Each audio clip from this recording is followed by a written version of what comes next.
অমৃত পিপাসু ভক্তমণ্ডলী, আমরা সবাই একত্রিত হয়েছি হবিগঞ্জ জেলার লাখাই উপজেলা গোপালপুর গ্রামে অবস্থিত চণ্ডীতলা অষ্টপ্রহরব্যাপী শ্রী শ্রী তারক ব্রহ্ম মহানাম হরিনাম যজ্ঞ মহোৎসব রাধাকৃষ্ণ গৌর মন্দির প্রাঙ্গণে।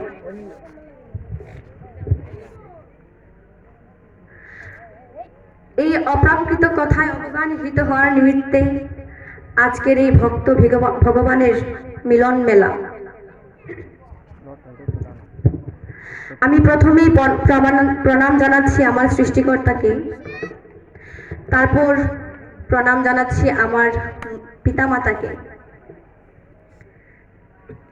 যাদের জন্য আমি এই জায়গায় আজকে বসতে পেরেছি। তারপর আমি প্রণাম জানাচ্ছি আমার শিক্ষাগুরুদেরকে, যাদের শিক্ষাদানে আজকে আমি এই ব্যাসাসনে বসার সুযোগ পেয়েছি। আপনারা যারা বহু দূর দূরান্ত থেকে এই অপ্রাকৃত কথা শ্রবণ করতে এসেছেন, আপনাদের প্রত্যেকের রাতুলডাঙ্গা চরণে আমি অভাজন বৈষ্ণব জ্ঞানে দণ্ডবোধ প্রণাম নিবেদন করছি। শ্রদ্ধেয় গ্রামবাসী এবং সাধুগুরু বৈষ্ণব যারা আছেন, আপনাদের প্রত্যেকের রাতুল চরণে আমার দণ্ডবোধ প্রণাম নিবেদন করছি। আমি কৃতজ্ঞতা জ্ঞাপন করছি যারা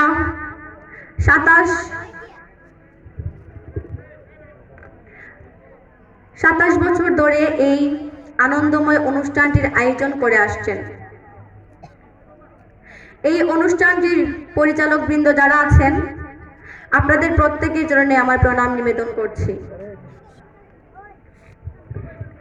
এই ব্যাসাসনে বসার মতো বিন্দুমাত্র যোগ্যতাও আমার নেই, কেবলমাত্র আপনাদের মতো ভক্ত বৈষ্ণব যারা আছেন, আপনাদের চরণ ধুলি নিতে এসেছি। আপনারা আমায় আশীর্বাদ করবেন, আমি যেন আপনাদেরকে কিঞ্চিত মাত্র কৃষ্ণ কথা শ্রবণ করাতে পারি। আজকের এই কৃষ্ণ কথা আস্বাদন করানোর ক্ষেত্রে আমার অনেক ভুল ত্রুটি হতে পারে। আপনারা আমায় নিজেদের সন্তান মনে করে, নিজেদের ছোট বোন মনে করে আমার সেই ভুল ত্রুটিগুলো ক্ষমা সুন্দর দৃষ্টিতে দেখবেন। আজকের এই রজনীতে আমরা শ্রীমদ্ ভগবদ গীতার আঙ্গিকে কৃষ্ণ কথা আলোচনা করব।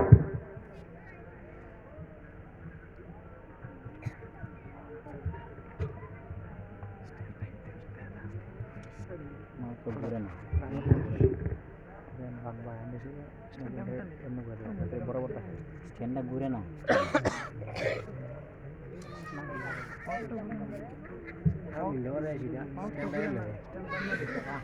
আর মূল্য করে স্ট্যান্ড মানে এমনি ডাইরেক্ট করে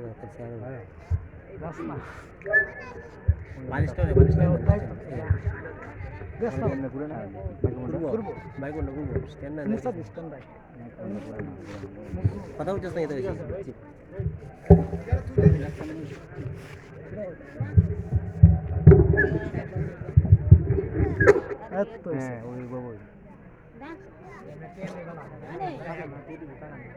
पप्पी आराम ना स्कूटर को साथ आंचुत नहीं अंगूर अरे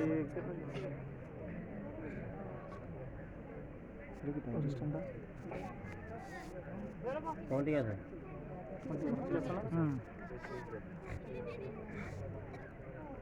लाइव वीडियो ना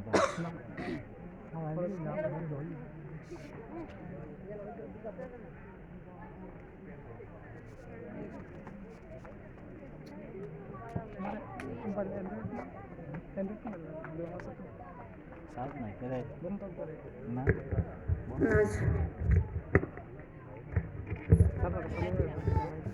साल भर तो ना दादा साल हो तक हरे कृष्ण। শ্রীমদ্ ভগবদ গীতার দ্বিতীয় অধ্যায় সাংখ্যযোগের 22 নং শ্লোকে ভগবান বলেছেন, বাসাংসি জীর্ণানি যথা বিহায় নবানি গৃহ্ণাতি নরুহ পরাণি তথা শরীরানি বিহায় জীর্ণান্ন অন্নানি সংয়াতি নবানি দেহি। ভগবান বলেছেন, মানুষ যেমন জীর্ণ বস্ত্র পরিত্যাগ করে নতুন বস্ত্র ধারণ করে, দেখি মানে আত্মাও তেমনি জীর্ণ দেহ ত্যাগ করে নতুন দেহ ধারণ করে। আমাদের এই দেহটা একটা কাপড়, একটা খাঁচা, এটা আমাদের প্রকৃত পরিচয় নয়। এই খাঁচাটার ভেতরে আরেকটা বিষয় আছে।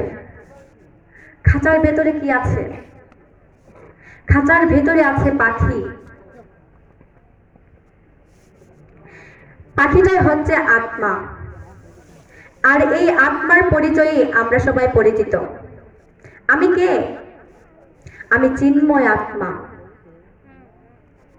এই যে আপনারা কাজকর্ম ফেলে রেখে, রান্না বান্নার কাজকর্ম ফেলে রেখে এখানে এসেছেন ভগবানের কথা শোনার জন্য, কৃষ্ণ কথা শ্রবণ করার জন্য। এটা কি আপনারা ভগবানকে ভালোবাসেন বলেই তো? ভগবানের সঙ্গে আমাদের একটা আত্মার সম্পর্ক রয়েছে, আত্মার কানেকশন রয়েছে। এই যে আমি এখানে এসেছি, আপনারা আমায় এত ভালোবাসছেন, এটা কি আপনাদের সঙ্গে আমার কোনো রক্তের সম্পর্ক আছে? নেই। এটা হচ্ছে আত্মার সম্পর্ক, আত্মার সম্পর্ক। এটা হচ্ছে আত্মার সম্পর্ক। গীতায় বলা হয়েছে পরমাত্মার অংশই আত্মা। ভগবান হচ্ছেন পরমাত্মা, আর সেই পরমাত্মার অংশই হচ্ছে আত্মা। আমার আপনার প্রত্যেকের ভেতরে আছে আত্মা, এটাকে পাখি বলা হয়। আর এই দেহটা হচ্ছে একটা খাঁচা। এই দেহটা একটা হচ্ছে খাঁচা।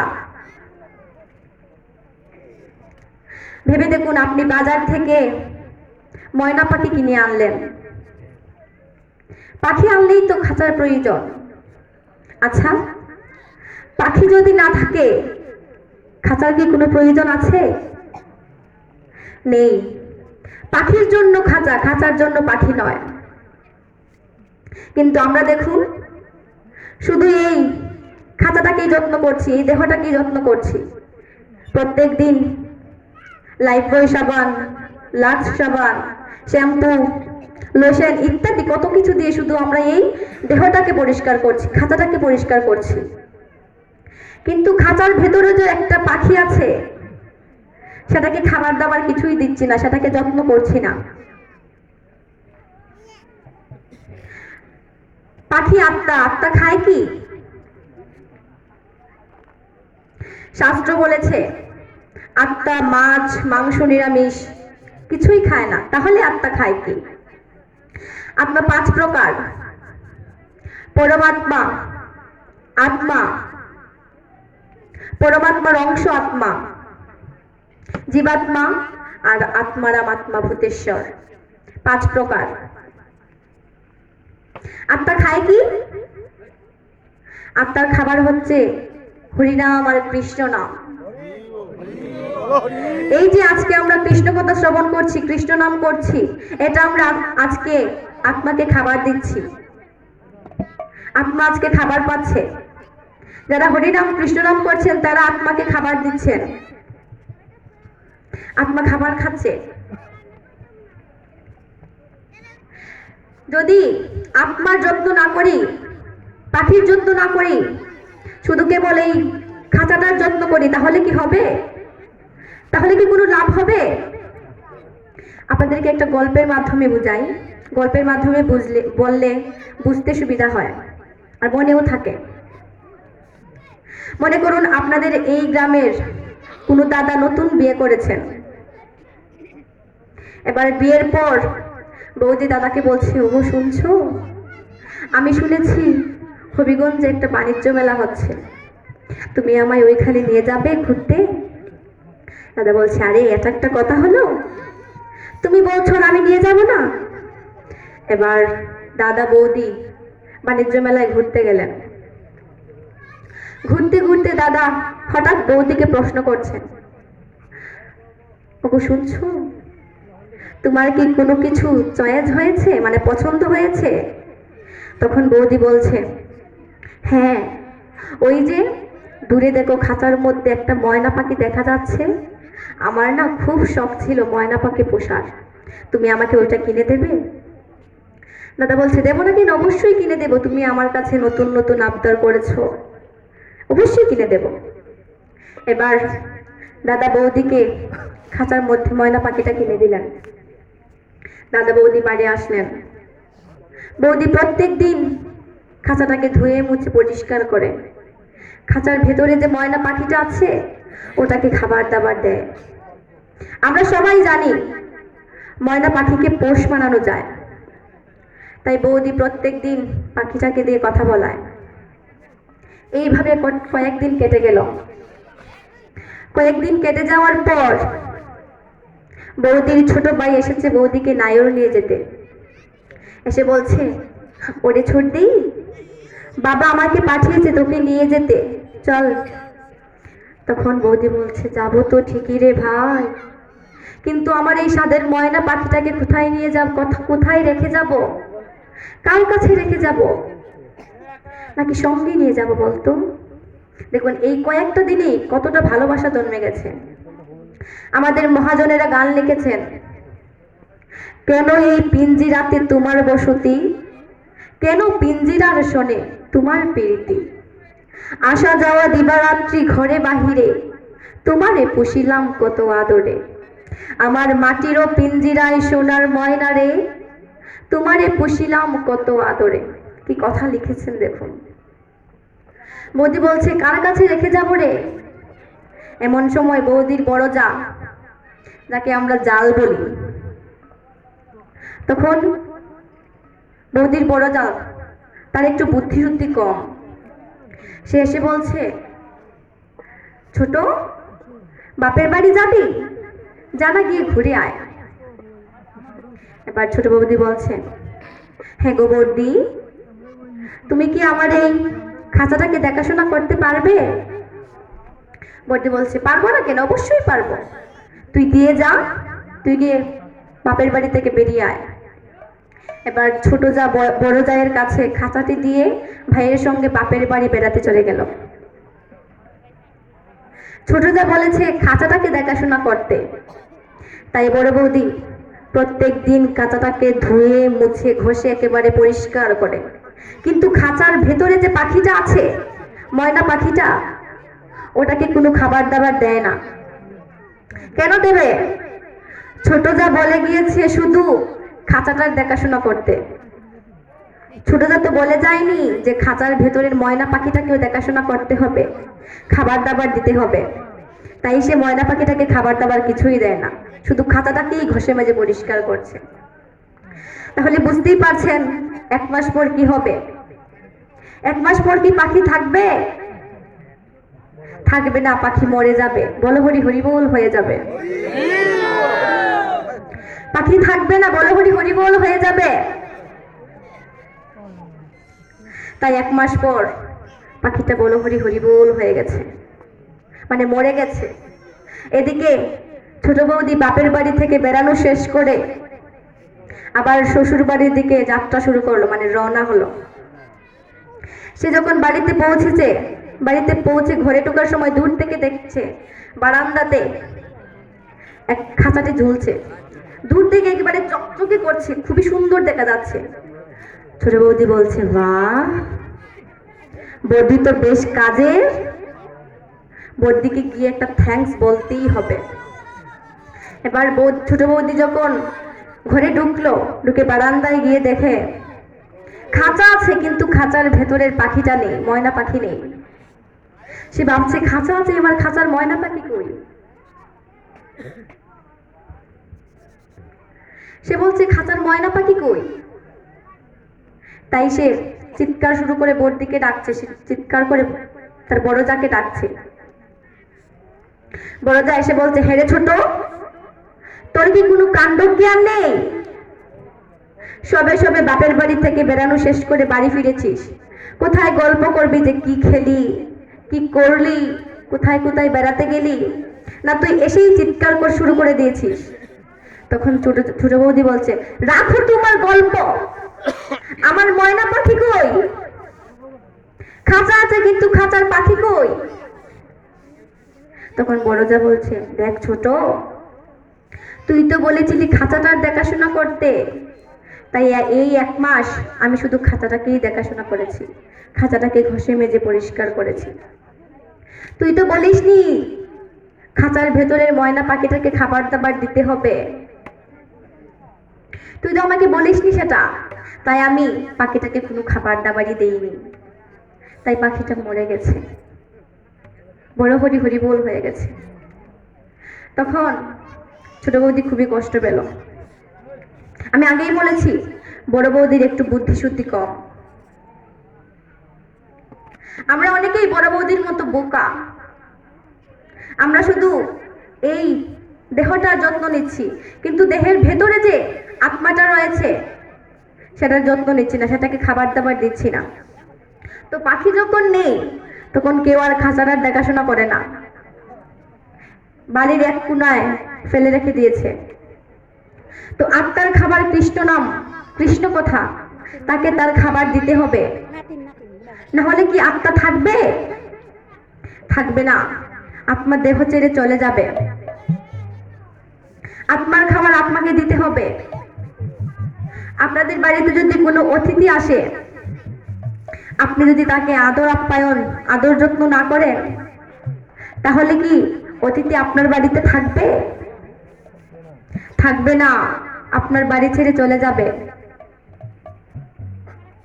আপনার বাড়ি ছেড়ে চলে যাবে, আর কোনোদিনও আসবে না। তেমনি যতদিন এই দেহে আত্মা রয়েছে, এই দেহের মূল্য রয়েছে। যেদিন আত্মা দেহ ছেড়ে চলে যাবে, সেদিন আর এই দেহটার কোনো মূল্য থাকবে না। আমরা কলিহত জীব, আমাদের বুদ্ধি কম, আমরা দুর্বল, আমাদের আয়ু কম, আমরা যে কোনো সময় মরে যেতে পারি। সত্য চেতা ধাপর যুগের মতো কলিযুগের মানুষের ভজনের প্রক্রিয়া ঠিক নেই, তাদের জ্ঞান কম, ধারণ ক্ষমতা কম। আমরা কলিযুগের মানুষ, আমরা যে কোনো সময় মরে যেতে পারি। সত্য যুগে মানুষের আয়ু ছিল 1 লক্ষ বছর, তার মধ্যে তারা 1000 বছর না খেয়ে ধ্যান করতে পারত, না খেয়ে। কিন্তু আমাদের পক্ষে, মানে কলিযুগের মানুষের পক্ষে সেটা সম্ভব নয়। তাহলে তারা কিভাবে সহজে ভগবানের কৃপা লাভ করবে? ভগবান সহজে কলিযুগের মানুষের উদ্ধারের প্রক্রিয়া বলে দিয়েছেন।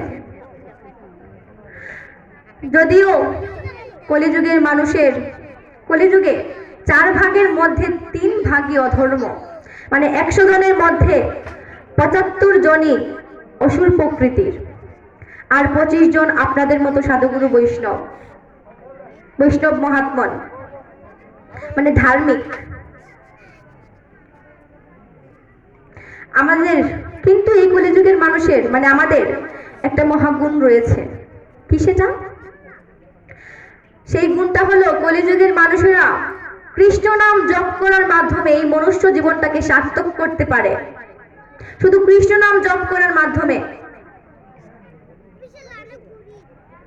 অন্য কোনো যুগে যে প্রেম ভক্তি ছিল না, তাই এই কলিযুগে দান করা হয়েছে। কলিযুগের মানুষের উপর ভগবানের বিশেষ কৃপাটা কি, তা আমরা একটা গল্পের মাধ্যমে জানব। এক বিত্তশালী ব্যক্তির 4 জন ছেলে। একদিন তিনি তার 4 ছেলেকে ডেকে বলছেন, দেখো ছেলেরা, দেখো বাবারা, আজ আমি বেঁচে আছি, তাই তোমরা আরাম আয়েশে জীবন কাটাচ্ছ, কিন্তু কেউ তো এই সংসারে, এই জগতে চিরকাল বেঁচে থাকে না। আমিও বেঁচে থাকবো না। আমি এটা ভেবে খুবই কষ্ট পাচ্ছি যে আমি যখন এই জগৎ থেকে চলে যাব, এই জগৎ ছেড়ে, এই সংসার ছেড়ে চলে যাব, সেদিন তোমরা কি করে এই জগতের বুকে টিকে থাকবে? আজ আমার অর্থ সম্পত্তি বৈভব আছে, তাই আমি তোমাদের টেক কেয়ার, মানে যত্ন করতে পারছি, কিন্তু যখন আমি এই সংসার থেকে চলে যাব, সেদিন তোমরা কি করে এই সংসারের বুকে টিকে থাকবে? তাই আমি তোমাদের একটা পরীক্ষা নিতে চাই। তোমাদের চারজনকে আমি সমপরিমাণ অর্থ দেব এবং 1 বছর সময় দেব। এই 1 বছর সময়ের মধ্যে তোমরা আমার দেওয়া ওই অর্থ দিয়ে ব্যবসা করবে এবং 1 বছর পর তোমরা কে মূলধনকে বজায় রেখে কতটুকু লাভ করতে পেরেছো সেই হিসাব এসে তোমরা আমাকে প্রদান করবে। এবার তার 4 পুত্র তাকে প্রণাম দিয়ে বলছে, বাবা ঠিক আছে, আমরা আপনার প্রস্তাবে রাজি। বাবার কাছ থেকে অর্থ নিয়ে তার 4 জন ছেলে ব্যবসা করতে শুরু করলো। এবার এইভাবে 1 বছর কেটে গেল। 1 বছর কেটে যাওয়ার পর তিনি মানে ওই বিত্তশালী লোকটি তার ছেলেদের কাছে হিসাব চাইছেন এবং তার ছেলেরা তাকে হিসাব প্রদান করছে। প্রথমেই বড় ছেলে সে এসে বলছে, বাবা আপনি আমায় যে মূলধন দিয়েছিলেন আমি সেই মূলধনটুকুকে বজায় রেখে 4 গুণ লাভ করেছি। বাবা বলছে, বাহ 4 গুণ লাভ করেছো, আমি অত্যন্ত খুশি হলাম। তোমাকে নিয়ে আমার আর কোনো চিন্তা রইল না। আমার বিশ্বাস আছে আমার মৃত্যুর পর তুমি এই জগতের বুকে টিকে থাকতে পারবে। এবার মেজোকে ডাকো। এবার মেজো ছেলে এসে বলছে, বাবা আমি বর্দার মতো করতে পারিনি, কিন্তু আমি আপনার দেওয়া মূলধনটুকু টিকিয়ে রেখে 3 গুণ লাভ করেছি। বাবা বলছে, 3 গুণ লাভ করেছো তুমি? তাহলে তো তোমাকে নিয়েও আমার কোনো চিন্তা রইল না। সেজো ছেলেকে ডাকো। এবার সেজো ছেলে এসে বলছে, বাবা আমি হয়তো বর্দা মেজদার মতো করতে পারিনি, কিন্তু আমি মূলধনকে টিকিয়ে রেখেছি। মূলধনকে টিকিয়ে রেখে 2 গুণ লাভ করেছি। বড় ছেলে 4 গুণ লাভ করেছে, মেজো ছেলে 3 গুণ, ছোট ছেলে 2 গুণ। এবার বাবা বলছে, তুমি 2 গুণ লাভ করেছো, তাহলে তোমাকে নিয়েও চিন্তা করার আর কোনো বিষয় রইল না। এবার ছোট ছেলের পালা। সে সবার পেছনে দাঁড়িয়ে আছে, রোগা, স্বাস্থ্যহীনা, চেহারায় মলিনতা, তার চোখ দিয়ে ঝরঝর করে জল ঝরছে। বাবা যখন তাকে ডাকছেন তখন সে এসে বাবাকে দণ্ডবত প্রণাম দিয়ে হাত জোড় করে দাঁড়িয়ে আছে। বাবা বলছেন, দেখো শর্ত ছিল যে তোমাদের 4 জনকে আমি সমপরিমাণ অর্থ দিয়েছি। তোমরা 1 বছর ব্যবসা করার পর এসে আমাকে হিসাব প্রদান করবে যে কে কতটুকু মূলধনকে টিকিয়ে রেখে লাভ করতে পেরেছ। তোমার বড়দা মেজদা শেষদা আমাকে হিসাব প্রদান করেছে, এবার তোমার হিসাব প্রদান করো, তুমি কি করেছো? তখন ছোট ছেলেটি হাত জোড় করে তার বাবাকে বলছে, বাবা আপনি আমায় ক্ষমা করে দিন, আমি আপনার অপদার্থ সন্তান। আমি বড়দা মেজদা শেষদার কাছে যাওয়ার মতো যোগ্যতাটুকু টিকিয়ে রাখিনি, যোগ্যতাটুকু রাখতে পারিনি তাদের কাছে যাওয়ার। আপনি আমাকে যে মূলধন দিয়েছিলেন আমি সেই মূলধনটুকু টিকিয়ে রাখতে পারিনি। আমি লাভ করব তো দূরের কথা, সেই মূলধনটুকু টিকিয়ে রাখতে পারিনি। বাবা আপনি বড়দা মেজদা শেষদাকে আশীর্বাদ করলেন, আমি এটা ভেবে ভয়ে ভীত হচ্ছি যে আপনি যখন এই সংসার ছেড়ে চলে যাবেন, এই জগৎ থেকে চলে যাবেন, তখন আমি কি করে এই জগতের বুকে টিকে থাকবো? আমি তো আপনার কথা রাখতে পারিনি, আপনার পরীক্ষায় উত্তীর্ণ হতে পারিনি। এই বলে ছোট ছেলেটি অঝোর ধারায় কাঁদতে লাগলো। বাবা তাকে ডেকে বলছেন, হেরে ছোট তুই কাঁদছিস কেন? তুই আমার কাছে আয়, আমি তো এখনো বেঁচে আছি রে, তুই কাঁদছিস কেন? তুই ব্যবসায় লস করেছিস বলে, মূলধন টিকিয়ে রাখতে পারিসনি বলে কাঁদছিস কেন? আমি এখনো বেঁচে আছি। সঙ্গে সঙ্গে সেই ছোট ছেলেটি বাবার পায়ে ধরে বলছে, বাবা আপনি আমায় ক্ষমা করে দিন, আপনি আমাকে ক্ষমা করে দিন, আমি আপনার কথা রাখতে পারিনি, আমি একটা অপদার্থ, আমার দ্বারা কিচ্ছুটি করা সম্ভব নয়। তখন বাবা তাকে তার কাছে এনে বসালেন, বসিয়ে বলছেন, ছোট তুই একদম কাঁদবি না। কাঁদছিস কেন? আমি যে তোর কান্না সহ্য করতে পারছি না। তার বাবা বলছে, আমি তো তোর কান্না সহ্য করতে পারছি না, তুই কাঁদিস না রে। ছোট তুই একটা কাজ কর, এই নে চাবি, ওইখানে গিয়ে দেখ একটা সিন্দুক রাখা আছে, সিন্দুকের ভেতরে একটা পাথর আছে, তুই সেই পাথরটা নিয়ে আয়। এবার ছোট ছেলে বাবার কাছ থেকে চাবি নিয়ে সিন্দুক খুলে ওইখান থেকে একটা পাথর নিয়ে এসে বাবার হাতে দিল। বাবা বলছে, ছোট রে, এই যে পাথরটা দেখতে পাচ্ছিস, এটা হচ্ছে চিন্তামণি পাথর। এই পাথর হাতে নিয়ে যা চিন্তা করা হয় তাই পূর্ণ হয়। এই পাথর হাতে নিয়ে যা চিন্তা করা হয় তাই পূর্ণ হয়। আর এই চিন্তামণি পাথরটা আমি তোকে দিলাম। তখন সেই কথা শুনে তার বাকি তিন ছেলে একসঙ্গে চিৎকার করে বলছে, বাবা এ আপনার কেমন বিচার? যে ছেলেটা আপনার পরীক্ষায় উত্তীর্ণ হতে পারেনি, আপনার সম্মান রক্ষা করতে পারেনি, আপনার দেওয়া কথা রাখতে পারেনি, আপনি তাকে এই চিন্তামণি পাথরটা দিয়ে দিচ্ছেন? এটা আমাদের পৈতৃক সম্পত্তি, এতে আমাদের 3 ভাইয়েরও সমান অধিকার আছে, আমরা কেন ছাড়বো?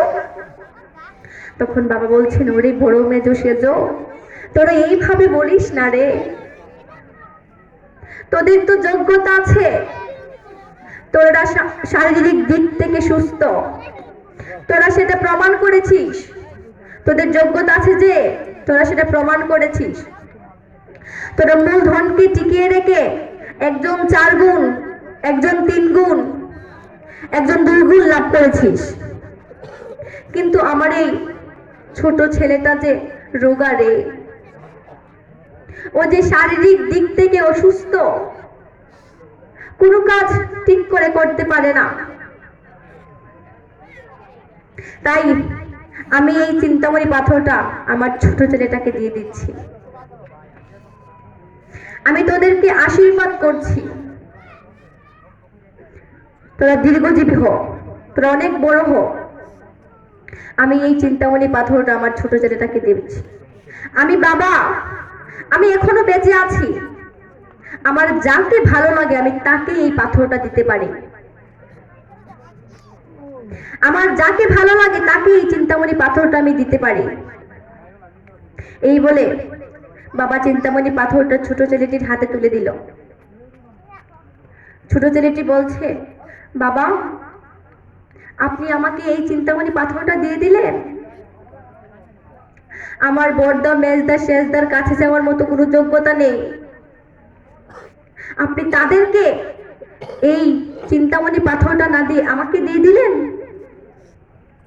বাবা বলছে, ছোট রে, তোর কোনো যোগ্যতা না থাকলেও আমি তোর মধ্যে একটা যোগ্যতা দেখতে পেয়েছি,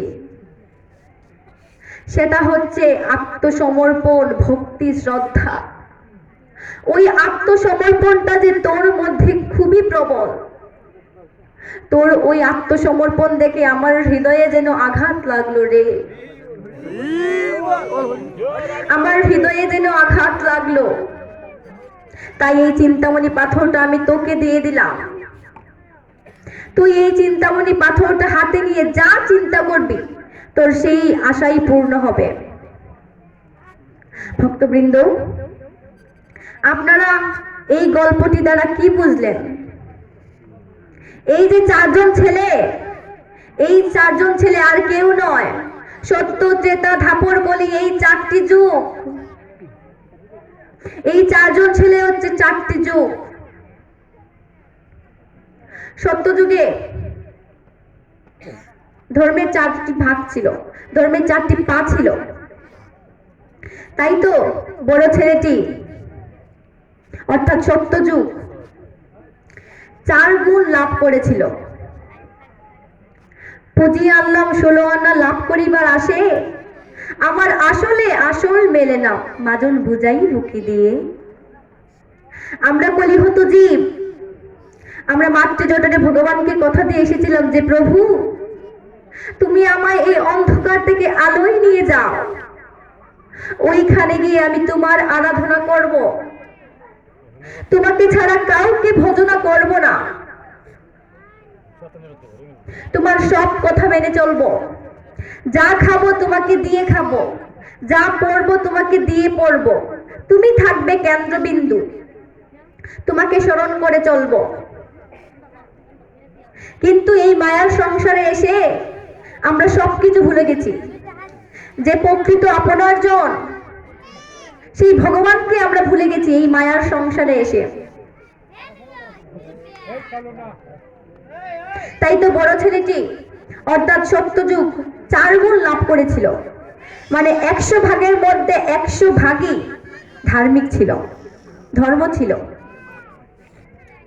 আমরা যে মূলধন নিয়ে এসেছিলাম এই জগতে, সেই মূলধন টিকিয়ে রেখে 4 গুণ লাভ করা সত্যযুগ। তারপর ত্রেতা যুগে ধর্মের একটি পা ভেঙে যায়, অর্থাৎ 100 জনের মধ্যে 75 জন ধার্মিক আর 25 জন অসুর প্রকৃতির। তাই 3 গুণ লাভ করেছিল মেজো ছেলেটি। এবার ধাপর যুগে ধর্ম অধর্ম সমান সমান, মানে 100 জনের মধ্যে 50 জন ধার্মিক আর 50 জন অসুর প্রকৃতির। তাই তো সেজো ছেলেটি লাভ করেছিল 2 গুণ। এবার আমরা হলাম সেই কলিহত জীব, আমাদের বুদ্ধি কম, আমাদের ধারণ ক্ষমতা কম, আমরা দুর্বল, আমরা যে কোনো সময় মরে যেতে পারি। তাই তো সত্য, ত্রেতা, ধাপর এই 3 জনকে নিয়ে ভগবানের কোনো চিন্তা ছিল না, কিন্তু এই কলিহত জীবকে নিয়ে ভগবানের অনেক চিন্তা। তাই তো ছোট ছেলেটির দুঃখ দেখে তার বাবা তার হাতে চিন্তামণি পাথর তুলে দিয়েছিলেন, তুলে দিয়ে বলেছিলেন এই পাথরটা হাতে নিয়ে তুমি যা চিন্তা করবে তোমার সেই আশাই পূর্ণ হবে। তেমনি ভগবান আমাদের হাতে তুলে দিয়েছেন চিন্তামণি পাথর, অর্থাৎ জপমালা। এই চিন্তামণি পাথর হাতে তুলে দিয়ে বলছেন, ওরে সংসারী জীব, ওরে কলিহত জীব, তোদের দ্বারা তো কিছুটি হবে না, তাই আমি এই চিন্তামণি পাথরটা তোদের হাতে তুলে দিলাম। তোরা কেবল বসে বসে কৃষ্ণ নাম জপ কর, কৃষ্ণ নাম জপ কর কেবল বসে বসে। ভগবান তার সমস্ত শক্তি এই নামের মধ্যে দিয়ে দিয়েছেন। আমরা দেখতে পাই শ্রী চৈতন্য মহাপ্রভুর একজন পার্শ্বচর ছিলেন, তার নাম ছিল গোপাল, যাকে মহাপ্রভু গোপাল গুরু বলে অভিহিত করেছিলেন, যাকে গুরুর মর্যাদা দিয়েছিলেন মহাপ্রভু। একদিন এক ভক্ত বাহ্যিক কাজে গিয়ে তার জিহ্বাটাকে দাঁত দিয়ে আঁকড়ে ধরে আছে, মানে এইভাবে কামড় দিয়ে ধরে আছে। তখন সেটা দেখে গোপাল সেই ভক্তকে প্রশ্ন জিজ্ঞাসা করলেন, আপনি যে বাহ্যিক কাজে গিয়ে দাঁত দিয়ে জিহ্বাটাকে আঁকড়ে ধরে রেখেছেন, কেন ধরে রেখেছেন? এবার সেই ভক্ত গোপালের কথার প্রেক্ষাপটে প্রশ্নোত্তরে বলছে, দেখুন আমার এই জিহ্বা তো আমার বশে নেই, সদা হরিনাম কৃষ্ণ নাম জপ করে, তাই আমি তো অপবিত্র জায়গায় এসেছি। মলমূত্র ত্যাগ করতে যে জায়গায় যাওয়া হয় সেটা তো পবিত্র নয়, অপবিত্র জায়গা। আমি যেহেতু অপবিত্র জায়গায় এসেছি, আমি যদি অপবিত্র জায়গায় এসে ভগবানের নাম করি, হরির নাম করি, তাহলে তো নামের অমর্যাদা হতে পারে, নামকে অসম্মান করা হবে।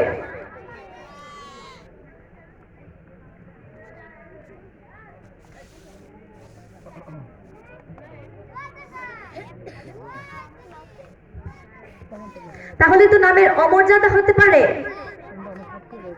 তখন গোপাল সেই ভক্তকে বলছেন,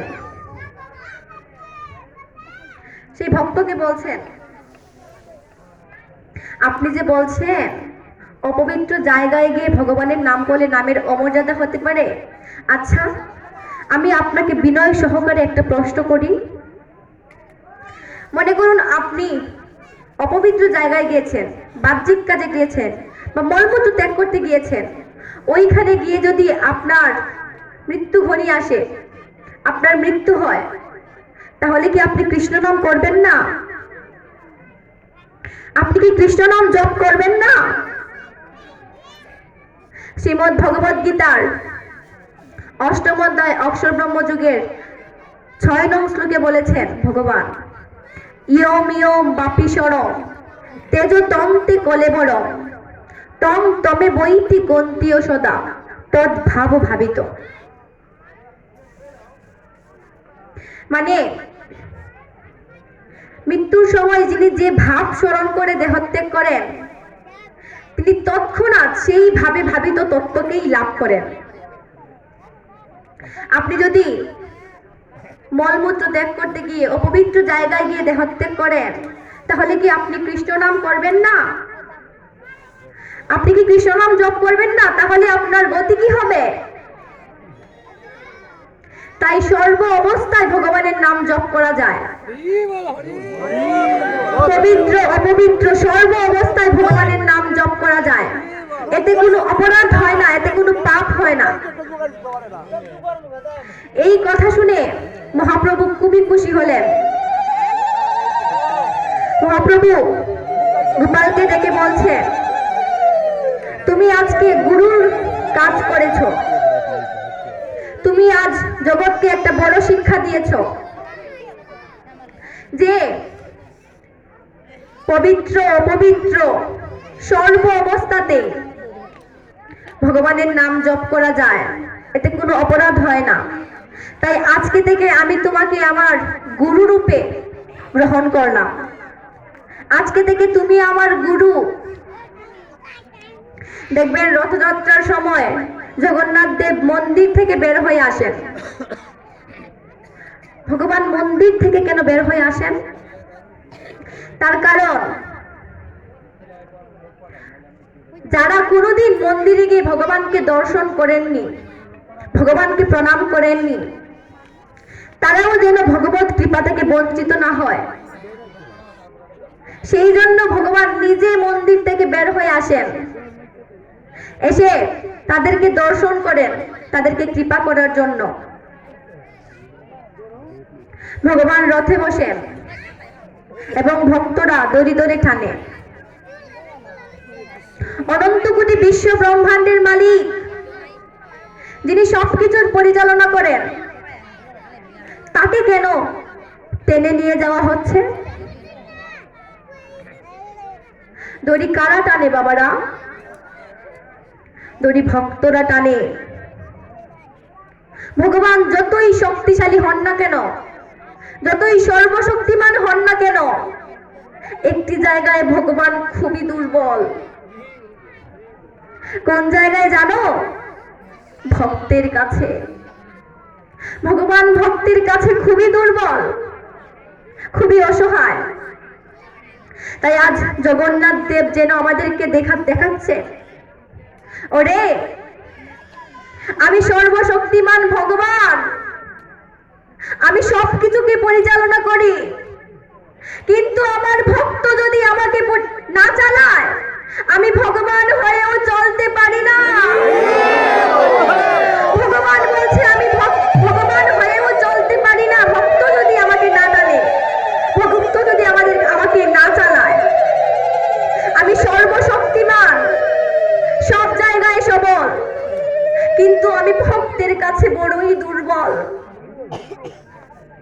আমি ভক্তের কাছে খুবই দুর্বল। তাই তো ভগবান বলেছেন, ভক্ত আমার কাছে যা কামনা করে আমি তার সেই সমস্ত কামনা পূর্ণ করি। ভক্ত যদি আমার কাছে অষ্ট সিদ্ধিও কামনা করে আমি তার সেই কামনা পূর্ণ করি, আমি তার সেই কামনাও পূরণ করি। আর অর্থ, বৈভব, সম্পত্তি, ক্ষমতা যে আমার ভক্ত, আমি তো তাকে এমনিতেই সেই সব কিছু দান করি। ভগবান বলছেন, ভক্ত আমার মাতা পিতা, ভক্ত আমার প্রাণ, ভক্ত আমার গুরু, ভক্ত আমায় নাম দিয়েছে বাঞ্ছা কল্পতরু। ভগবান বলছেন, ভক্ত আমাকে যেভাবে চালায় আমি সেভাবেই চলি। আমি ভক্তকে সবকিছু দান করি, কিন্তু একটা জিনিস আমি সহজে কাউকে দান করি না। কি দান করেন না ভগবান? ভগবান বলছেন, প্রেম ভক্তি আমি সহজে কাউকে দান করি না। এই প্রেম ভক্তি লাভ করেছিলেন নন্দ মহারাজ। এই প্রেম ভক্তি লাভ করেছিলেন বলেই তো অনন্ত কোটি বিশ্ব ব্রহ্মাণ্ডের মালিক যিনি, যোগী মুনি ঋষিরা যাকে ধ্যানের মাধ্যমে উপলব্ধি করতে পারে না, সেই ভগবানকে ওই ব্রজের গোয়ালা তার পাদুকা বহন করিয়েছিল, মানে তার জুতা বহন করিয়েছিল। কতটা ক্ষমতা থাকলে, কতটা শক্তি থাকলে, কতটা ভক্তি থাকলে ভগবানকে দিয়ে এই কাজ করানো যায়? কি এমন শক্তি আছে ওই নন্দরাজের? বলরাম প্রত্যেক দিন দুধ দোহন করানোর পর গোশালা থেকে দুধের বালতিটা নিয়ে আসে। গোপাল একদিন নন্দরাজকে গিয়ে বলছেন, পিতা, ও পিতা, বলাই দাদা বড় বলে তুমি তাকে বড় কাজ দিয়েছো, আমি তো তোমার ছোট্ট গোপাল, তুমি আমাকেও একটা কাজ দাও, আমিও তোমার একটা কাজ করতে চাই। নন্দরাজ বলছে, বাবা গোপাল, তুই কি পারবি? গোপাল বলছে, বলো না কি করতে হবে। নন্দরাজ বলছে, গোপাল রে, ওই গোবরের মধ্যে আমার পাদুকা গুলো লেপটে গিয়েছে রে, তুই ওইগুলো একটু ধুয়ে নিয়ে আয় তো বাবা। ভগবান কি করলেন জানেন? ভগবান ওই গোবর থেকে পাদুকা গুলো তুলে ভালো করে জল দিয়ে ধুয়ে একটা জুতো বগলের মাঝে আর একটা জুতো মাথায় নিয়ে নন্দরাজের কাছে গিয়ে বলছে, পিতা, ও পিতা, এই নাও তোমার পাদুকা, এই নাও তোমার পাদুকা। দেবর্ষি নারদ যখন অদূর থেকে সেই লীলা দর্শন করছেন, তিনি বলছেন, প্রভু, তোমার নাম শুনলে মহাকাল দ্রুত গতিতে ভয়ে পালায়, আমরা দেবতারাও সহজে তোমার দর্শন পাই না। ওই ব্রজের গোয়ালার এমন কি শক্তি আছে যে তোমাকে দিয়ে সে তার পাদুকা বহন করাচ্ছে? সেই দেবর্ষি নারদের চোখ দিয়ে অঝোর দ্বারায় জল ঝরছে। তিনি বলছেন, কি এমন শক্তি আছে ওই নন্দরাজের যে আপনাকে দিয়ে তার পাদুকা বহন করাচ্ছে? ভগবান যেন বুঝিয়ে দিলেন, ওরে, এটা প্রেমের শক্তি রে, এটা ভক্তির শক্তি, এটা প্রেমের শক্তি রে। ভক্ত আমাকে যেভাবে চালায় আমি সেভাবেই চলি। দেখবেন গোপাল এইভাবে হাত পেতে থাকে। কেন হাত পেতে থাকে জানো না? আমেরিকার একজন মহিলা এক ব্রহ্মচারীকে বলছেন, এই তো আপনাদের গোপাল, আপনাদের লাড্ডু গোপাল, সে এইভাবে হাত পেতে থাকে, আমরা যে তাকে ডাকবো, সে নিজেই তো ভিখারি, সে আমাদেরকে কি দান করবে? তখন ওই ব্রহ্মচারী বলছেন, হাত পেতে কেন আছে জানো মা? এই হাত পেতে ভগবান ভক্তের কাছে প্রেম ভিক্ষা চাইছে, ভক্তি ভিক্ষা চাইছে। ভগবান হাত পেতে বলছে, ওরে সংসারী জীব, আমি তোদের কাছে প্রেম ভিক্ষা চাইছি, ভক্তি ভিক্ষা চাইছি। তোরা আমাকে সেটা দান কর। এই প্রেম ভক্তি ভগবান আমাদের কাছে ভিক্ষা চাইছেন। ভেবে দেখো আমরা কতটা ভগবানকে ভালোবাসতে পারলাম। এখনো তো নিজেদের পরিবারের একজন সদস্যই ভাবতে পারলাম না। বৃন্দাবনের এক মহারাজ বাবাজি এক ছোট্ট বালককে জিজ্ঞাসা করছেন। আপনারা যারা বৃন্দাবনে গিয়েছেন দেখবেন বৃন্দাবনে ছোট ছোট বালকদেরকে লালা বলে ডাকা হয়। লালা ভগবানের একটা নাম। তিনি বলছেন, হে রে লালা, তোদের পরিবারের সদস্য সংখ্যা কজন রে? লালা বলছেন, আমি, আমার মা, আমার বাবা, আমার বড় ভাই আর আমার ছোট বোন, আমরা 5 জন। আমাদের পরিবারের সদস্য সংখ্যা 5 জন। মহারাজ বলছে, চল না লালা, আমি তোদের বাড়ি যাব। লালা অঙ্গুলি ধরে ওই বাবাজি মহারাজকে বাড়ি নিয়ে আসলো। মা বাবাকে পরিচয় করিয়ে দিয়েছে। মা বাবা দণ্ডবোধ প্রণাম দিয়েছেন, সাধু ঘরে এসেছে বলে কথা। তো কথা প্রসঙ্গে মহারাজ বাবাজি লালার বাবাকে প্রশ্ন করছেন। প্রশ্ন করলেন, আচ্ছা মশাই, আপনাদের পরিবারের সদস্য সংখ্যা কজন? লালার বাবা বলে উঠলেন, আমি, আমার স্ত্রী, আমার পুত্র, আমার যে আপনাকে নিয়ে এসেছে, আর আমার একটা ছোট্ট মেয়ে, আমরা 4 জন। মহারাজ বলছেন, 4 জন? আপনার ছেলে যে বলল 5 জন। তখন তিনি লালার কাছে গিয়ে লালাকে জিজ্ঞাসা করছে, হে রে লালা, তুই যে বলেছিলি তোদের পরিবারে তোর একটা বড় দাদা আছে, কোথায় রে? লালা তখন সেই মহারাজ বাবাজিকে অঙ্গুলি ধরে ঠাকুর করে নিয়ে গিয়ে গোপালের দিকে ইঙ্গিত করে বলছে, এই যে দেখো, এই হচ্ছে আমার বড় ভাই, আমার বড় দাদা। মা যখন ঘুম থেকে উঠে প্রত্যেকদিন আমাকে খাবার না দিয়ে এই জায়গাটা এসে খাবার দেয়। আমি একদিন আমার মাকে বলছি, ও মা, আমি না তোমার ছেলে, তুমি আমাকে প্রথমে খাবার না দিয়ে এই জায়গাটা এসে কেন খাবার দাও? সেদিন আমার মা আমাকে জড়িয়ে ধরে বলেছিলেন, লালা রে, তুই হচ্ছিস আমার ছোট ছেলে, আর এই গোপাল হচ্ছে আমার বড় ছেলে। তুই যেমন আমার ছেলে, এই গোপালও তেমনি আমার ছেলে। লালা, তুই তো ক্ষুধা লাগলে বলতে পারিস, ও মা, আমার ক্ষুধা লেগেছে, আমাকে খেতে দাও। তুই তো জল পিপাসা পেলে বলতে পারিস, ও মা, আমার জল পিপাসা পেয়েছে, তুমি আমাকে একটু জল দাও। কিন্তু আমার এই ছেলেটা যে বোবা রে, কিছুই বলতে পারে না। আর যে ছেলেটা মায়ের কাছে কোনো আবদার করতে পারে না, সেই ছেলেটার প্রতি মায়ের সব থেকে বেশি ভালোবাসা থাকে, সব থেকে বেশি নজর থাকে। আমার মা আমাকে বলছে, লালা, আজকে আমি তোকে একটা কথা বলছি, তুই যেখানে যাবি, যে জায়গায় যাবি, তোর এই দাদাকে একটা প্রণাম করে যাস, দেখবি তোর জীবনে আর কোনোদিন কোনো বিপদ হবে না, কোনো অমঙ্গল হবে না।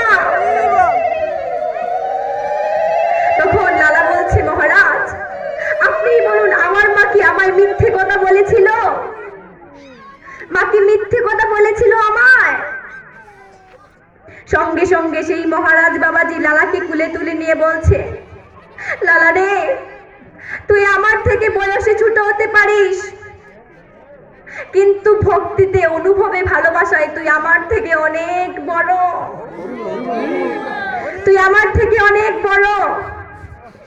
তাই লালা, তুই আমার থেকে বয়সে ছোট হতে পারিস, কিন্তু তোকে আমি বৈষ্ণব জ্ঞানে একটা দণ্ডবোধ প্রণাম দিতে চাই, একটা দণ্ডবোধ প্রণাম দিতে চাই। লালা, তুই আমাকে বল, আমি যেন তোর মতো সরল ভাবে ভালোবেসে যেতে পারি, তোর মতো যেন আমি ভগবানকে ভক্তি করতে পারি, শ্রদ্ধা করতে পারি। এটাই হচ্ছে অনুভব, এই হচ্ছে ভক্তি, এই হচ্ছে ভালোবাসা। ভগবানের কৃষ্ণ নাম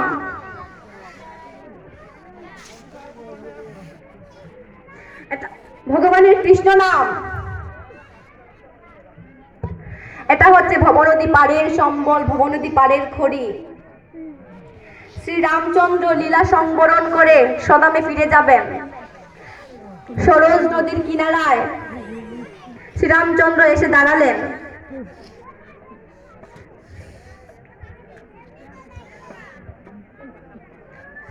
শ্রীমদ্ ভগবদ গীতার অমৃতময় কথা তো শেষই হতে চায় না, কিন্তু কিছু করার নেই যে আমরা সবাই তো সময়ের শৃঙ্খলে বাঁধা। তাই আমি শ্রীমদ্ ভগবদ গীতার আঙ্গিকে কৃষ্ণ কথা আলোচনা এখানেই বিশ্রাম টানছি। আজ শ্রী বিজয়া একাদশী। আপনারা নিশ্চয়ই সেই একাদশী ব্রত পালন করছেন তো? আর আগামীকাল হচ্ছে ত্রিস্পশা মহাদ্বাদশী। কালকে পালনার সময় হচ্ছে সকাল 6:21 হতে 10:14 পর্যন্ত। আপনারা সবাই একাদশী ব্রত পালন করবেন। আর আগামী মঙ্গলবার শিব চতুর্দশী তিথি। আপনারা সবাই কৃপা করে ওই শিব চতুর্দশী ব্রত পালন করবেন। বছরেই একবারই আসে। বাবাজিরা এবং মাতাজিরা, আপনাদের কাছে আমার একটাই অনুরোধ, একটা ক্ষুদ্র অনুরোধ, আপনারা আপনাদের সন্তানদেরকে গীতা নিকেতনে পাঠাবেন। গীতা নিকেতনে পাঠানোর পর দেখবেন তাদের আচরণ কি হয়, তাদের আচরণের পরিবর্তন আসে কিনা। আজ আমি যতটুকু শিখতে পেরেছি তাই একটা প্রতিষ্ঠান থেকে শিখতে পেরেছি। আমার গীতা নিকেতনে যারা আমাদের পেছনে শ্রম দেয়, আপনারা তাদের জন্য আশীর্বাদ করবেন, তাদের জন্য মঙ্গল হয়। আর গোপালপুর ও নিদানপুর গ্রামবাসীদের কাছে এবং এই আনন্দময় অনুষ্ঠান কমিটির পরিচালক বৃন্দ যারা আছেন, আপনাদের প্রত্যেকের কাছে আমার একটা আবেদন, আপনারা আপনাদের এই গ্রামে একটা গীতা নিকেতন স্থাপন করবেন।